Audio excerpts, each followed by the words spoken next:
we have it. We have the ZXL here. I'm actually building it for myself, and one reason I'm building myself one is because it's been one of my most favorite planes for the longest time.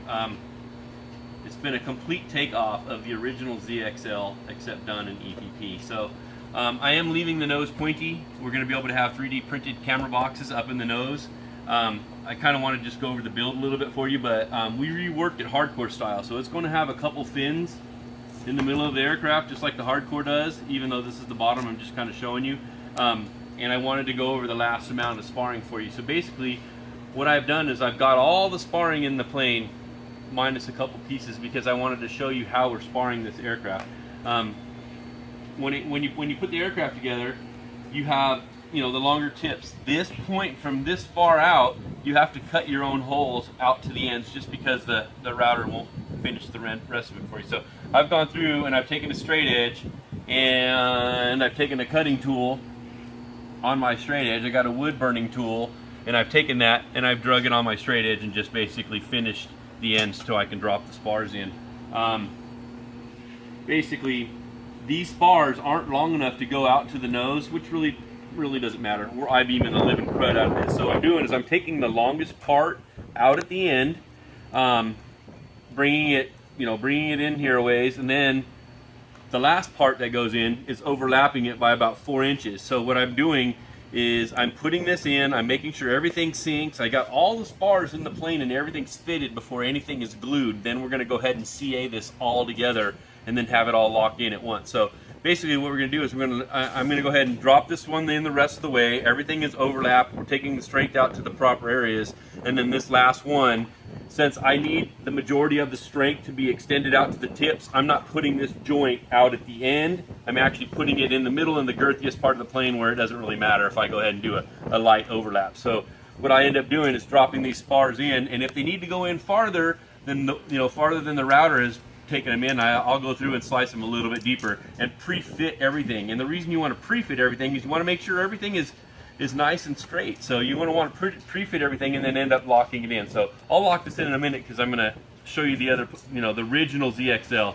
But basically, once you're at this point and you're locked in and all the spars are in before any of it's glued, you're going to have it in the wing beds. I want you to take it and look down the leading edges, because now all the sparring is in the plane, but you can still move the wings around right and left, and you can basically take a look down the leading edge and make sure it's straight, because you're going to want to manipulate the wing and make sure it's straight before you lock in the spars. Do that to the top, make sure it's straight, lock them in, flip it over, do the spars on the bottom, make sure it's straight again, and lock them in. And if you have these that are still movable and you're not locking them in one at a time, then the aircraft is going to be much more true. So at the end of the day, the aircraft is going to be crazy strong with all this fiberglass rod in it. There's one internal carbon fiber rod that I showed in the video in there, but as the bottom of the plane, you can see all the lids have been cut down and recessed down into the plane.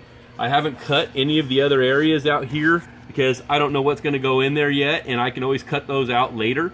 But these lids are going to end up being put on here after this whole thing is built and glued together, and then I'm also going to go ahead and cut the motor mount slit out and slide the motor mount into the back of this. But I just wanted to give you a little bit of a heads up of how far I am with my own personal ZXL. And you can see in size, it's around 81 inches in size. It's a pretty big plane. Now let's take a walk over here. I'll show you the original ZXL and what it looked like and the takeoff. This thing's feather light with this type of sparring in it.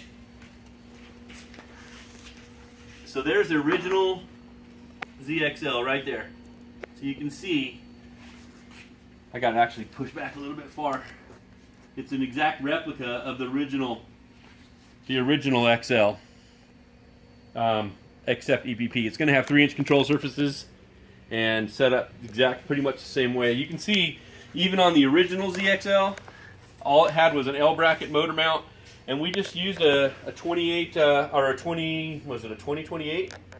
Yeah, like a 2028, something like that on there, and it was 1200 kV on a 10.5 prop. Man, it was efficient. It ran on 4S, had enough kind of power to do what you want in a light build. Even on this one, we put wheels on the front because we have a rough area out here, so there's all kinds of things you can end up doing with it. Keeps it off the ground so it doesn't drag the belly when it lands. I tried to kind of keep the servos rear forward, back here like we did in the original. However you want to do it. I don't care if you move them farther forward if you want. Put them in the back if you want. Either way, doesn't matter to me. I'm gonna leave these close so you can have some options. So that's it. That's the ZXL. I think we have maybe 4 in stock. We're gonna cut a few. We won't cut a bunch. Pretty much gonna be cut to order. So if you want one, let me know. Man, what an awesome plane. And it weighs nothing. Absolutely nothing. Cool.